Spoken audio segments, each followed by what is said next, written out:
ଜୟଗୁରୁ। ଆଜି ଏପ୍ରିଲ ମାସ 14 ତାରିଖ। ଆଜି ହେଉଛି ମହାବିଷୁବ ପଣା ସଂକ୍ରାନ୍ତି, ହନୁମାନଙ୍କ ଜୟନ୍ତୀ ଆଉ ମହାବୀର ଓ ଆମ୍ବେଦକର ମଧ୍ୟ ଜୟନ୍ତୀ। ଏହି ଅବସରରେ ବିଜ୍ଞ ଶ୍ରୋତା ଏବଂ ଦର୍ଶକମାନଙ୍କୁ ଗହନ କଥା ନାରାୟଣ ମିଶ୍ର ଚ୍ୟାନେଲର ଆଉ ଏକ ଆଧ୍ୟାତ୍ମିକ ଅଧ୍ୟାୟକୁ ସ୍ୱାଗତ କରୁଛି। ମୁଁ ନାରାୟଣ ମିଶ୍ର। ପୁତ୍ର 4 ପ୍ରକାର: ଋଣାନୁବନ୍ଧୀନ ପୁତ୍ର, ଶତ୍ରୁପୁତ୍ର, ଉଦାସୀନ ପୁତ୍ର ଏବଂ ସେବକ ପୁତ୍ର। ଋଣାନୁବନ୍ଧୀନ ପୁତ୍ର କହିଲେ ଆପଣ ଯଦି ଏ ଜନ୍ମରେ କାହାଠାରୁ ଋଣ ନେଇ ସୁଝି ନଥିବେ, ତାହେଲେ ଆପଣ ଆର ଜନ୍ମରେ ସେ ଲୋକର ପୁତ୍ର ହୋଇ ଜନ୍ମ ହେବେ ଏବଂ ତା'ର କାମ କରିକରି ସୁଝିବେ। ତେଣୁ ଋଣ ନେଇକରି ନ ସୁଝିବାଟା ଗୋଟେ ପ୍ରାରବ୍ଧ ରୂପେ ରହିଯିବ। ଯିଏ ନ ସୁଝିଥିବ ସେ ଋଣାନୁବନ୍ଧୀନ ପୁତ୍ର ହୋଇ ଜନ୍ମ ହେବ, ବାରମ୍ବାର ଆପଣଙ୍କୁ ଅପମାନିତ କରିବ ଏବଂ ଟଙ୍କା ପଇସା ଅଭାବ ଘଟେଇବ। ଦ୍ୱିତୀୟ ପ୍ରକାର ପୁତ୍ର ହେଉଛି ଶତ୍ରୁପୁତ୍ର। ସେ ଜନ୍ମରୁ ବାପାକୁ ବିରୋଧ କରିବେ। ଯେଉଁମାନେ ଶତ୍ରୁପୁତ୍ର ହୋଇ ଜନ୍ମ ହେବେ, ଆପଣ ଯଦି କାହାକୁ ଶତ୍ରୁ ମନୋଭାବ ରଖି କୌଣସି ପ୍ରକାର ଅପକର୍ମ କରିଥିବେ, ତାହେଲେ ସେ ଆପଣଙ୍କର ଶତ୍ରୁପୁତ୍ର ହୋଇ ଜନ୍ମ ହେବ। ତା ପର ଜନ୍ମରେ ଆପଣଙ୍କୁ ସର୍ବଦା ଆପଣଙ୍କ ସହ ଶତ୍ରୁତା ମନୋଭାବ ରଖିବ। ତୃତୀୟ ପ୍ରକାର ପୁତ୍ର ହେଉଛନ୍ତି ଉଦାସୀନ ପୁତ୍ର। ସେମାନେ ଚୁପଚାପ ରହିବେ, କାହାକୁ କିଛି କୁହନ୍ତିନି, ନା କାହା କଥା ମାନନ୍ତି, ନା କାହା କଥା ଅମାନ୍ୟ କରନ୍ତି। ଅଧିକାଂଶ ସମୟରେ ଚୁପଚାପ ରୁହନ୍ତି, କିନ୍ତୁ ସେମାନେ ଯଦି ରାଗିଯାଆନ୍ତି ତାହେଲେ ପ୍ରଳୟ ସୃଷ୍ଟି କଲା ଭଳି କାମ କରନ୍ତି, ଯେଉଁଥିରେ କି ସମସ୍ତଙ୍କର ପରିବାରର ଏବଂ ସମାଜର ସମସ୍ତଙ୍କର କ୍ଷତି ହୁଏ। ଚତୁର୍ଥ ପ୍ରକାର ପୁତ୍ର ସେବକ ପୁତ୍ର। ଏମାନେ ବାପା କଥା ପୁରା ମାନନ୍ତି। ଯଦି ଆପଣ ଏ ଜନ୍ମରେ ବାପା ମାଆଙ୍କୁ ଭକ୍ତି କରିଥିବେ, ସକାଳୁ ଉଠି ତାଙ୍କୁ ମୁଣ୍ଡିଆ ମାରୁଥିବେ, ତାଙ୍କ କଥା ସବୁବେଳେ ମାନୁଥିବେ, ତାଙ୍କୁ ଦେବତା ଭଳି ପୂଜା କରୁଥିବେ, ତାହେଲେ ଆପଣ ସେବକ ପୁତ୍ର ହୋଇ ଜନ୍ମ ହେବେ ଏବଂ ପ୍ରଶଂସା ପାତ୍ର ହେବେ ଅନ୍ୟ ଜନ୍ମରେ। ଏହି କ୍ରମରେ ଆମେ ଗୋଟିଏ ପୁତ୍ର ବିଷୟରେ ଆଜି ଆଲୋଚନା କରିବା। ସେ ହେଉଛନ୍ତି ଅଷ୍ଟାବକ୍ର ଋଷି। ମହର୍ଷି ଉଦ୍ଦାଳକଙ୍କର ପରମ ଶିଷ୍ୟ, ଶ୍ରେଷ୍ଠ ଶିଷ୍ୟ କହୁଡ଼। ତାଙ୍କୁ ଏହି ଶ୍ରେଷ୍ଠ ଶିଷ୍ୟଙ୍କୁ କହୁଡ଼ଙ୍କୁ ମହର୍ଷି ଉଦ୍ଦାଳକ ତାଙ୍କ ନିଜ ଝିଅ ସୁଜାତାକୁ ବିବାହ କରିଦେଲେ। କାହିଁକିନା ସେ ଅତି ପରମ ପ୍ରିୟ ଶିଷ୍ୟ ଥିଲେ, ତେଣୁ ଝିଅକୁ ତାଙ୍କ ସହ ବିବାହ କରିଦେଇ ପାଖରେ ରଖିଲେ। କନ୍ୟା ସୁଜାତା ଯେତେବେଳେ ଗର୍ଭବତୀ ହେଲେ, ସେତେବେଳେ ଶିଶୁ ଗର୍ଭସ୍ଥ ଥିଲାବେଳେ କହୁଡ଼ ଋଷି ତାଙ୍କ ଶିଷ୍ୟମାନଙ୍କୁ ବେଦ ଅଧ୍ୟୟନ କରୁଥିଲେ। ଶିଷ୍ୟମାନଙ୍କ ସହ ତାଙ୍କୁ ବୁଝାଉଥିଲେ ବେଦ ବିଷୟରେ। ସେତେବେଳେ ଗର୍ଭରୁ ଶୁଭିଲା ଯେ ଆପଣ ବେଦ ପାଠ କରୁଛନ୍ତି ସତ, କିନ୍ତୁ ଅଧ୍ୟୟନରେ ଶୁଦ୍ଧ ଆଚରଣ ହେଉନି, ଆପଣଙ୍କର ଆଚରଣ ଶୁଦ୍ଧ ହେଉନି, ଯେମିତି ହେବା କଥା ସେଇଭଳି ବେଦ ପାଠ କରୁନାହାନ୍ତି। ହଠାତ୍ କହୁଡ଼ କିଛି ବୁଝିପାରିଲେନି। ପୁଣି ଥରେ ସେ କଥା ଶୁଭିଲା ଯେ ଆପଣଙ୍କ ଉଚ୍ଚାରଣ ଶୁଦ୍ଧ ହେଉନି। କହୁଡ଼ ଜାଣିଲେ ଯେ ଗର୍ଭସ୍ଥ ଶିଶୁ ଏ କଥା କହୁଛି, ନିଜ ପୁତ୍ର। ତେଣୁ ସେ ତାକୁ ଅଭିଶାପ ଦେଲେ, ତୋର ଶରୀର 8 ଜାଗାରେ ବଙ୍କା ହେଇଯାଉ। ତେଣୁ ଯେତେବେଳେ ଅଷ୍ଟାବକ୍ର ଜନ୍ମ ହେଲେ, ତାଙ୍କ ନାଁ ସେଇଥିପାଇଁ ଅଷ୍ଟାବକ୍ର ହେଲା। ମେରୁଦଣ୍ଡ, ହାତ, ଗୋଡ଼ ସବୁ 8ଟା ଜାଗାରେ ତାଙ୍କର ବଙ୍କା ହେଇଗଲା ସବୁ ଶରୀର। ତେଣୁ ତାଙ୍କ ନାଁ ହେଲା ଅଷ୍ଟାବକ୍ର। କିନ୍ତୁ ସେ ଜନ୍ମରୁ ଜ୍ଞାନୀ ଥିଲେ। ତେଣୁ ମହର୍ଷି ଉଦ୍ଦାଳକଙ୍କ ପାଖରେ ସେ ପାଠ ପଢ଼ିଲେ। ସେତେବେଳେ ତାଙ୍କୁ ସମସ୍ତ ପ୍ରକାର ବେଦାଧ୍ୟୟନ, ଶାସ୍ତ୍ର ଆଲୋଚନା ସବୁ ବିଷୟ, ସେ ପରମ ଜ୍ଞାନୀ ହେଇକରି ଜନ୍ମ ହୋଇଥିଲେ ଏବଂ ପରମ ଜ୍ଞାନୀ ମଧ୍ୟ ହେଇଗଲେ।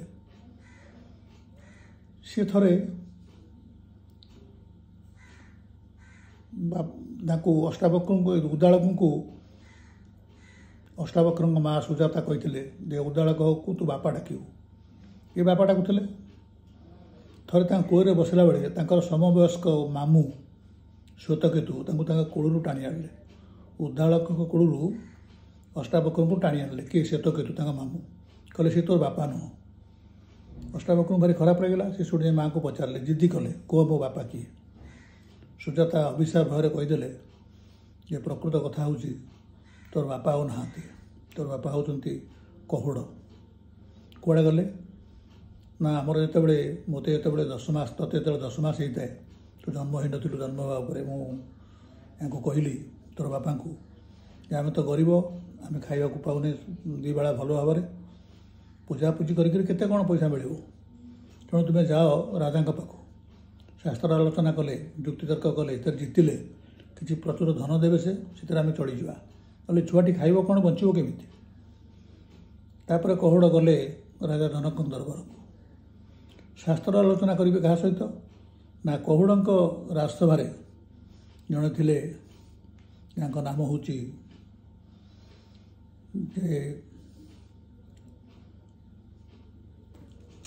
होती बंदी ना हूँ बंदी से वरुण का पुत्र शास्त्र रे पंडित तेणु सी घोषणा करते जो लोग शास्त्र में मत हरईदेव मुझे राजा जरिया प्रचुर धन संपत्ति देवी तार अभाव किसी जीवन सारा रही किंतु जदि सी हारी जाए मु जीति जाए ताल सांगे सांगे जल समाधि नवा पड़ो ये जनक राजदरबार थी बंदीकर एकमात्र शर्त शह शह लोक आसिले शास्त्र आलोचना करे कि समस्त को बंदी हरई दूसरे एवं समस्ते गोटा जन पर जड़े जल समाधि देले आस्ते आस्ते आसवा भी कमिगला सीटी जाए कहुड़ पहुँचीगले तो कहुड़ पहुँचीगले अष्टावक्र बापा सेतेबेले युक्तितर्क कहुड़ हारीगले एवं कहुड़ को जल समाधि नवा गला यही कथा अष्टावक्र माँ सुजाता बुझेदेले यही प्रकार तोर बापा जाइछन चली नहांती बे ना कौन ज्ञान हारिले जल समाधि ना हो इतने गर्व तर ज्ञान ठीक अच्छे देखा कौन करवा माँ डरीगले कहे बापा शुणु तू आ ज्ञानर युक्तितर्क करने को जनक दरबार थी बंदी पाक जा दरकार नहीं कहीं एपर्यंत कहीं जीति ना बंदी को यदि तू हारी जाऊ तू तो जल समाधि नबू आ तो हारीजा चिंतार मु भी जीवी चली बापा तो तोर आगुरी जाइछंती आउ मो बापा जी उद्दालक मुनि से भी निश्चित भाव समाधि नहीं जी मरीजे गोटे संसार ध्वंस पाइज तेणु तोर आउ जा दरकार नहीं आम जेतर्कतर चलीजा आवश्यक किसी ना किंतु अष्टावक्र मानवा लोक नुहति से तो पंडित तेणु अष्टावक्र श्वेतकेतु मामू को श्वेतकेतु शिखेले कहले तुम्हें कह आम टे जा शुणा केमती कौन युक्तर्क चली बहु कष्ट सुजाता राजी हेले माँ राजी हेले तेणु श्वेतकेतु आ अष्टावक्र दुहे गले जनक दरबार को किंतु जनक दरबार रे जी द्वारपाल थे सी बालक को छाड़े कहले तुम्हें 10-15 वर्ष युवक तुम्हें कौन ज्ञान आलोचना करवा ना देख सामान्य अग्नि स्फुलिंग शह शह घर द्वारा जाली दे पारे तेणु बयस अनुसार तुम ज्ञानटा केमी परिमाप कर पार तुम्हें जनक को कह बा बंदी को कह मु बंदी सह युक्तितर्क करने को मुझे हारीजी मु जल समाधि नेवा को राजी अच्छी बहु कष्ट द्वारपाल राजी हेले किंतु कहले कि तुम्हें चल खूब दूर से मुझे तुमको रखीदेवी गोटे जगार ठिया करदेवी तुम्हें जनक राजा स्तुति कर जदि राजा तुमको डाकिबे ताहले तुम्हें जापार भर को सी है राजा डाकिले जो भितर गले राजा कहले देख यही सभार आज पर्यंत कहीं बंदी को जीति पारि ना तुम्हें यदि आसच एवं युक्त करने चाहूँ ता पूर्व मुझे तुमको केतटा परीक्षा करुच्ची मत कह कहार 30 अवयव 12 अंश 24 पर्व एवं 360 अर अच्छी सांगे सांगे अष्टावक्र कहले कालचक्र 30 अवयव कौन ना 10-12 अमावास्या 12 पूर्णिमा 6 ऋतु एमती 30 अवयव 12 अंश मान 12 मास आउ 24 पर्व मान अमावास्या पूर्णिमा मिसी 24 मास को गोटे अमावास्या गोटे पूर्णिमा पड़े 2 लेखा 12 मास 24 आ जो 360 अर कथा कहते 360 दिन तेणु कालचक्र ये हूँ अंश स्वरूप जनक खुशी हेले पुणी थे प्रश्न पचारे कह किए शोवा समय आखि बुझे ना किए ଶୋଇବା ସମୟରେ ଆଦୌ ଆଖି ବୁଜେନି। କାହାର ଜନ୍ମ ହେବା ପରେ ଆଉ ଗତି ନାହିଁ, କାହାର ହୃଦୟ ନାହିଁ, ଆଉ କିଏ ବେକରେ ଗଲେ ବଢ଼ିଯାଏ। ସାଙ୍ଗେ ସାଙ୍ଗେ କହିଲେ ମାଛ ଶୋଇବା ସମୟରେ ଆଖି ବୁଜେନି, ଅଣ୍ଡା ହେବା ପରେ ଆଉ ଛୁଆ ଜନ୍ମ ହେଲା ପରେ ଆଉ ଅଣ୍ଡାର ଗତି ହୁଏନି, ପଥରର ହୃଦୟ ନାହିଁ ଏବଂ ନଦୀ ହିଁ ବେଗରେ ବଢ଼େ। ଏମିତି କେତେ ପ୍ରଶ୍ନ ପଚାରିଲେ ଜନକ, ସବୁର ଉତ୍ତର ଠିକ୍ ଦେଲେ ଅଷ୍ଟାବକ୍ର। ତାପରେ ବନ୍ଦୀଙ୍କୁ ଡକା ହେଲା। ବନ୍ଦୀ ଯେତେବେଳେ ଦେଖିଲେ ଗୋଟେ 14-15 ବର୍ଷର ବାଳକ ଆସିଛି ତାଙ୍କର ଯୁକ୍ତର କରିବାକୁ, ସେ ତାଙ୍କ ଜ୍ଞାନର ଗର୍ବ ତାଙ୍କର ସବୁଠୁ ଅଧିକ, କାହିଁକିନା କେହି ଏପର୍ଯ୍ୟନ୍ତ ତାଙ୍କୁ ଜିତି ପାରିନାହାନ୍ତି। ତେଣୁ ସେ କହିଲେ, ଶୁଣ, ମୋତେ ସୁପ୍ତ ସିଂହ ଜାଣିକିରି ଜାଗ୍ରତ କରିବାକୁ ଚେଷ୍ଟା କରୁଛ, ଏଇଟା ଠିକ୍ ନୁହେଁ। ମୁଁ ଏକ ଭୟଙ୍କର ବିଷଧର ସର୍ପ, ଏସବୁ ଜାଣି ମଧ୍ୟ ତୁମେ ମୋ ମସ୍ତକକୁ ପାଦରେ ଦଳିବାକୁ ଚେଷ୍ଟା କରୁଛ। ତେଣୁ ତୁମକୁ ଦଂଶନ ନ କରି ମୁଁ ଛାଡ଼ିବିନି। ଏବେ ଯୁକ୍ତିତର୍କ ଆରମ୍ଭ କରିବା। କୁହନ୍ତୁ ଆପଣଙ୍କର କ'ଣ ସର୍ତ୍ତ କୁହନ୍ତୁ, ଆମେ ଯୁକ୍ତିତର୍କ ଆରମ୍ଭ କରିବା, କିଛି ଅସୁବିଧା ନାହିଁ ଶାସ୍ତ୍ର ବିଷୟରେ।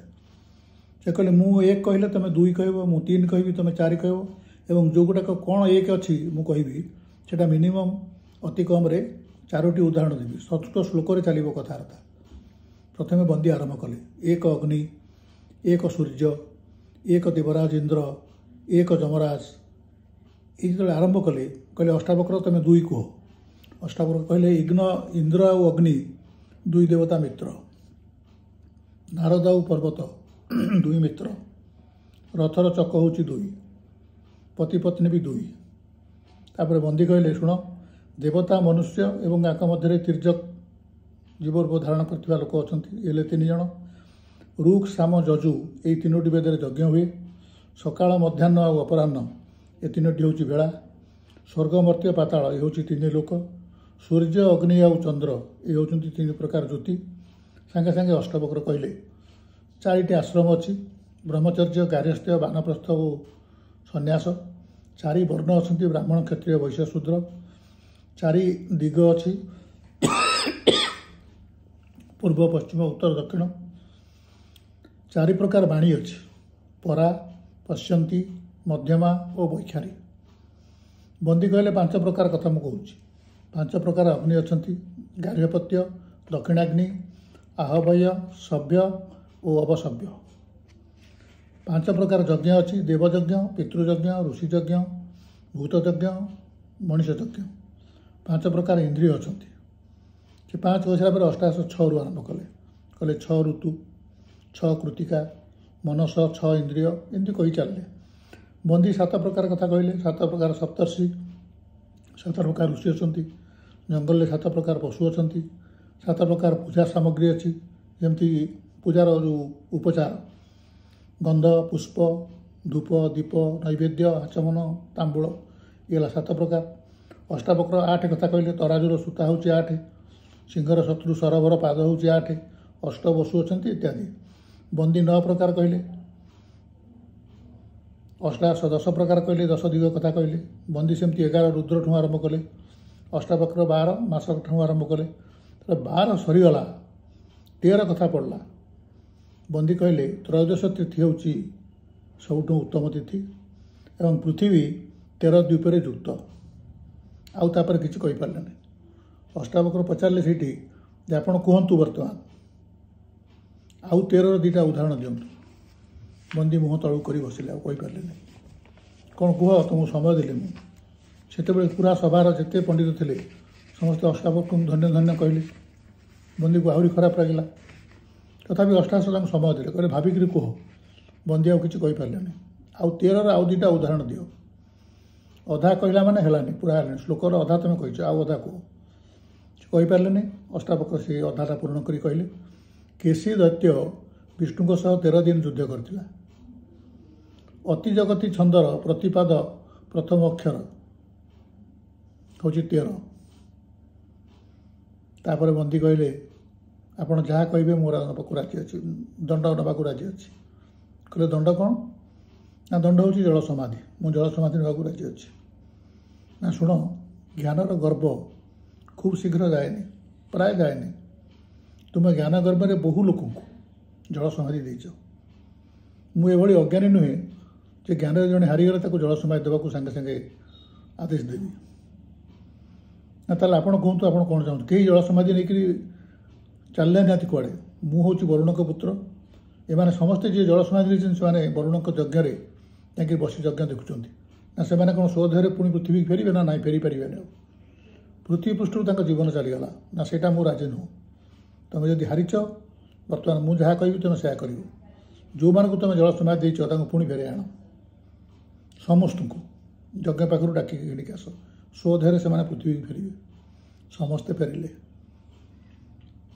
वर्तमान जितेबले बंदी समस्त को आनी पहुँचैले से कोहड़ देखिले जे पुत्र अष्टावक्र भी सीटी अच्छे बहुत खुशी होगले कहले मुझे अभिशाप दे शरीर 8टा जगह बंका कर से आज अपमान बापा को अपमान प्रतिशोध नहीं बहुत खुशी पुओ मुझे बर देवी से बर हूँ ये पाखे अच्छी समंगा नदी ए स्नान करके तू आसी पहुँचला मात्रे तोर जो 8टा जगह देह बंका सब सीधा हो से भी है अष्टावक्र पुणी सरल शरीर पाइले संपूर्ण सुस्थ किसी असुविधा नहीं देखु माने ये हूँ सेवक पुत्र जहाँ कहते बापा अभिशाप देते शरीर को 8टा जगह बंका करदे किंतु पुओ बापा अभिमान बापा अपमान सही न पारी जी अपमान देते पुणी बापा जीवन को फेर आनले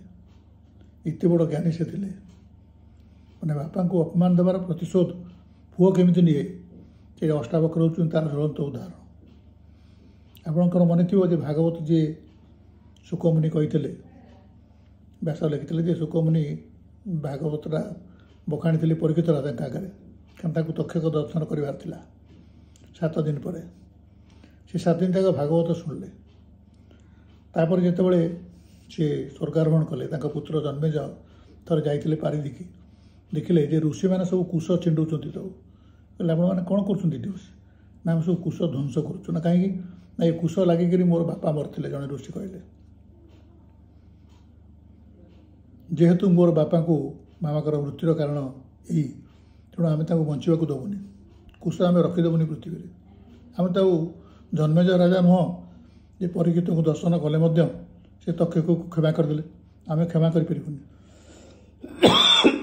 आम बापा को जी अपमान दे मारिबार व्यवस्था करें तार प्रतिशोध नबू जन्मेज फेरिले कहले कौन तक्षक उपरे अपमान प्रतिशोध नहीं हम ऋषि मैंने डकाहे ब्राह्मण मैंने डकाहे ना हाँ नहीं हम कौन करहब ना आप तक्षक यज्ञ करूँ सर्प यज्ञ करूँ से यज्ञ में आम जो आहुति देवु जुआड़े जिते साप थे सब आसी मरवे ना से कर सर्प यज्ञ आरंभ है शह शह नुहे हजार हजार संख्यार सर्प आसी से यज्ञ कुंडे पड़ ध्वंस है जिते तक्षक निजे आसवा कथा पड़ा आउ कई ना से तक्षक जाए इंद्र को शरण देला इंद्र बृहस्पति कहले बृहस्पति बड़ चिंतार पड़गले से ब्राह्मण मैंने कहले जे कहीं तक्षक आसुना से ऋषि जी यज्ञ करते से कहले जे ना तक्षक आसुना कारण से इंद्र को शरण नहीं तेणु ऋषि कहले तो ब्राह्मण मैंने कहले आम बर्तमान कहूँ तक्षक इंद्राय स्वाहा माने इंद्र सहित तक्षक आसी पड़े यज्ञ कुंड से कहया पूर्व सांगे सांगे से बृहस्पति एवं ये तक्षकर जी जेजेबापा बापा आस्तिक मुनि से आसी पहुँचले आस्तिक होती तक्षक मानकर पूर्वज तर जेजेबापा बापा बृहस्पति बुझेले कड़े शुण कई मरी ना कई मरती ना आत्मा मरेनि ये खाली खोलपा बदलवा कथा बेश बदलवा कथा तुम्हें आज अच काली भी रही गत काली भी थिल तेणु ये मरिया पर आप गुरुत्व दिंतु ना आपण बापा को जो तक्षक दंशन कला से तक्षक को मारिदे आप मारिपारे ना तो प्रथम कथा से तक्षक अमृत पीची से मरबनी किंतु आपन ताको मला भली जदि करबा को चाहूँ सीटा से चेष्टार विरत रुहतु कई क्या मारी ना कई क्या मारती ना सर्पयज्ञ से बंद है से बृहस्पति कहले आस्तिक आस्तिक गरुड़ आस्तिक जी उच्चारण कर सर्प दंशन हम ना आस्तिक ना ने जो साप मार दंशन कर ତା ନିଜର ମୃତ୍ୟୁ ହୋଇଯିବ। ତେଣୁ ଇଏ ବି ଗୋଟେ ଉଦାହରଣ ଯେଉଁଠି ପୁଅ ବାପାଙ୍କୁ ଅପମାନର ପ୍ରତିଶୋଧ ନେବାକୁ ସର୍ପଯଜ୍ଞ କରିଥିଲେ। ବହୁ ଜାଗାରେ ଏମିତି ଅଛି ଯେଉଁଠି ସେବକ ପୁତ୍ରମାନେ ଯେଉଁମାନେ ବାପା ମାଆଙ୍କ କଥା ମାନନ୍ତି, ବାପା ମାଆଙ୍କ କଥା ମାନି ଚଳନ୍ତି ଏବଂ ବାପା ମାଆଙ୍କ ସେବା କରନ୍ତି, ବାପା ମାଆଙ୍କୁ ଈଶ୍ୱର ଭଳି ମାନନ୍ତି, ସେମାନେ ତାଙ୍କର କୂଳ ନୁହଁ, ତାଙ୍କର କେତେ କୂଳ ପର୍ଯ୍ୟନ୍ତ କେତେ ବଂଶ ପର୍ଯ୍ୟନ୍ତ ଉଦ୍ଧାର କରିଚାଲନ୍ତି। ତେଣୁ ଆମେ ଆମ ଜୀବନକାଳ ଭିତରେ ଯାହା କରୁ ନ କରୁ, ଅନ୍ୟ ଅଧ୍ୟାୟ ଗୁଡ଼ିକରେ ମୁଁ କହିଛି, ଏବେ ବି କହୁଛି, ଆମେ କାହା ମନରେ କଷ୍ଟ ଦେବାନି ଏବଂ କଷ୍ଟ ଦେବା ଭଳି କଥା କହିବାନି। ଆଉ ବଡ଼ କଥା ହେଉଛି ବାପା ମାଆଙ୍କୁ ସେବା କରିବା। ବାପା ମାଆଙ୍କ ପାଖରେ ଅମାନ୍ୟ ହେଲେ, ବାପା ମାଆଙ୍କୁ ଅପମାନିତ କରିବାକୁ ଚେଷ୍ଟା କଲେ, ବାପା ମାଆଙ୍କର ଋଣ କିଛି କରିନାହାନ୍ତି ବୋଲି ବାରମ୍ବାର କହିଲେ, ବାପା ମାଆ ଆମ ପାଇଁ କିଛି କରିନାହାନ୍ତି ବୋଲି ବାରମ୍ବାର କହିଲେ, ତାଦ୍ୱାରା ପ୍ରଳୟ ବହୁତ କ୍ଷତି ହୁଏ। ତେଣୁ ବାପା ମାଆଙ୍କୁ ଈଶ୍ୱର ଭାବି ଯେଉଁମାନେ ପୂଜା କରନ୍ତି ଜୀବନକାଳ ଭିତରେ, ମାନନ୍ତି ତାଙ୍କ କଥା, ସବୁଥିରେ ତାଙ୍କୁ ପଚାରନ୍ତି, ସେମାନଙ୍କର ଆଉ ଯାହା ହଉ ନ ହଉ ସେମାନେ ଶାନ୍ତିରେ ରହନ୍ତି, ତାଙ୍କ ପିଲାମାନେ ବି ଶାନ୍ତିରେ ରହନ୍ତି। ଏବଂ ଏ ହେଉଛି ଯେ ବାପାଙ୍କୁ ଅପମାନ ଦେବାରେ, ଅପମାନଟା ଦେବା ଜାଣିବା ପରେ କେମିତି ପ୍ରତିଶୋଧ ନେଇ ପୁଅମାନେ ବାପା ମାଆଙ୍କୁ ଉଦ୍ଧାର କରିଛନ୍ତି ଏବଂ ତାପରେ ବାପା କେମିତି ବର ଦେଇଛନ୍ତି ଆପଣମାନେ ଜାଣିଲେ। ବାପାଙ୍କ ବର ଭୀଷ୍ମଙ୍କୁ ତାଙ୍କ ବାପା ବର ଦେଇଥିଲେ ଯେ ତୁ ମୋ ପାଇଁ କି ପ୍ରତିଜ୍ଞା କଲୁ, ଭୀଷ୍ମ ପ୍ରତିଜ୍ଞା, ତୁ ବାହା ହେବୁନି, ତେଣୁ ମୁଁ ତୋତେ ଆଶୀର୍ବାଦ କରୁଛି ତୋର ଇଚ୍ଛା ମୃତ୍ୟୁ ହଉ। ବାପାଙ୍କ ଆଶୀର୍ବାଦ ଭଗବାନଙ୍କ ଆଶୀର୍ବାଦ ଭଳି। ଇଏ ହେଲା ଆଜିର ଅଧ୍ୟାୟ। ମୁଁ ଆଶା କରୁଛି ଆପଣମାନେ ଯେମିତି ଆରଥର ଭଳି, ମୁଁ ଆରମ୍ଭରୁ କହୁନି, କାରଣ ମୋର ଆପଣମାନଙ୍କୁ କେବଳ ଗୋଟିଏ ଅନୁରୋଧ, ଆପଣ ଯଦି ଭଲ ଲାଗୁଛି ଆପଣ ଏଇଟାକୁ ଲାଇକ୍ କରନ୍ତୁ, ସେୟାର କରନ୍ତୁ, ଅନ୍ୟମାନଙ୍କ ସାଙ୍ଗମାନଙ୍କୁ ହ୍ୱାଟ୍ସଆପ୍ରେ ପଠାନ୍ତୁ ଏବଂ ସମସ୍ତଙ୍କୁ କୁହନ୍ତୁ ଯେ ଚ୍ୟାନେଲଟିକି ସବସ୍କ୍ରାଇବ୍ କରିବେ। ଆମ ପରସ୍ପର ବନ୍ଧୁତା ବଢ଼ିବ ଏବଂ ଆମେ ଯାହା ଟିକେ ଆଲୋଚନା କରୁଛେ, ଜାଣୁଛେ, ସେସବୁ ସମସ୍ତେ ଯେଉଁମାନେ ଆମର ସହିତ କୌଣସି ନା କୌଣସି ପ୍ରକାର ସମ୍ପର୍କ ରଖିଛନ୍ତି ସେମାନେ ସମସ୍ତେ ଜାଣିବେ। ଚ୍ୟାନେଲ ସବସ୍କ୍ରାଇବ୍ କରିବା ଏ ହେଉଛି ଏକମାତ୍ର କାରଣ, ଆଉ କିଛି ନାହିଁ। ଆଶା କରୁଛି ଆପଣମାନେ ଯଦି ଏ ଅଧ୍ୟାୟରେ ଏ ଜିନିଷରେ, ଏ ଅଧ୍ୟାୟଟିରେ କେଉଁଠି କ'ଣ ଭୁଲଭାଲ ହେଲା, କେଉଁଠି କହିବାରେ କିଛି ଭୁଲଭାଲ ହେଇଛି, ସ୍ଲିପ୍ ଅଫ୍ ଟଙ୍ଗ୍, କଥା ଖସିଯାଇଛି କିଛି ପାଟିରୁ, ଆପଣମାନେ ଆପଣଙ୍କ ହୃଦୟର ସହ କ୍ଷମା ଦେବେ। ଆଜି ପାଇଁ ଏତିକି, ଆଉ ଅବଶିଷ୍ଟ ଆର ଅଧ୍ୟାୟରେ। ନମସ୍କାର।